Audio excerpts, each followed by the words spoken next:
The courtroom falls silent, not because the facts are unclear, because they are too clear.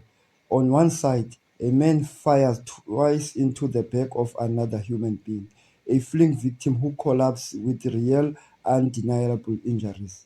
One on the other, a politician figure raises a rifle and fires into the air. No blood, no victim, no physical harm. Yet, when the sentences are handed down, it is not the man who caused actual harm who received the harsher punishment. It is Julius Malema. Deterrence, punishing the future. The court reasoning is not hidden, it is deliberate. This is not just about what happened, but about what could happen next. A firearm discharge in private is violence confined into a moment, but a firearm discharge in public before supporters, cameras, and the nation watching becomes something else entirely, a signal, a message, a precedent. The court is no longer simply punishing in an act, it is confronting a possibility. What happens is is repeated. What happens when others see it and believe it is acceptable? In that moment, the law steps beyond the past and moves control the future. The sentence becomes heavier, not because the harm was greater, but because the risk to society was. The uncomfortable truth. But then comes a contradiction that grips the public. Across the courtroom, divide stands as different reality. A man was shot, a body fell, a life was nearly taken, and yet the punishment is lighter. This is where legal reasoning begins to diverge from the public expectations and where outrage begins to take shape. Remorse, a powerful mitigation force. The law introduced a factor more complex than the violence itself: remorse. The shooter pleads guilty, the compensation compensates the victim, and cooperates with the legal process. The court interprets this as an acceptance of responsibility, as a sign, however late, of accountability and potential rehabilitation, and the law responds by reducing the sentence. In legal terms, remorse is not emotion, it is action. It is measured in cooperation, acknowledgement, and restitution.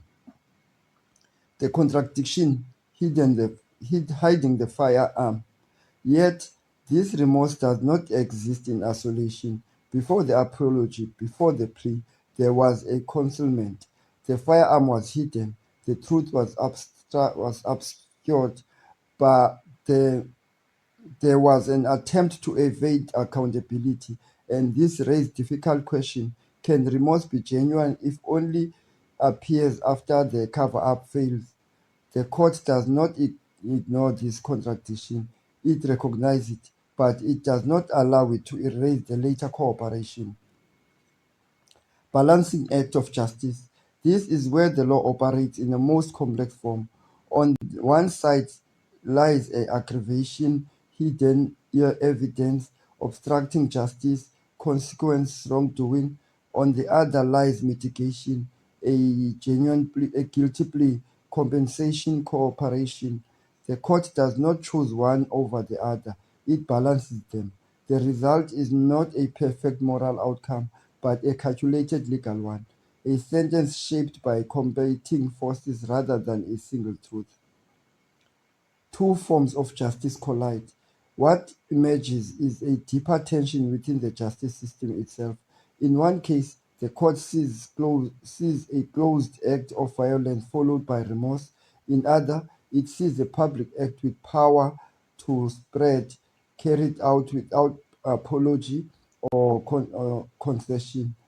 One is published with what it did, and the other is punished for what it could aspire. The question remains, and so the nation is left with a question what refuses to fade. Is justice measured by the damage done or by the danger imagined? Final impact. Because this because in this courtroom the law draws a line many struggle to accept. He hid the gun when the truth mattered the most, but confessed when the consequences became unavoidable. And sometimes, in the eyes of the court, that is enough to reduce the sentence, even when it is not enough to satisfy the public. That concludes our analysis. Thank you for watching The Sim. If you found this breakdown useful, consider subscribing for clear, factual legal analysis. Until next time, stay informed.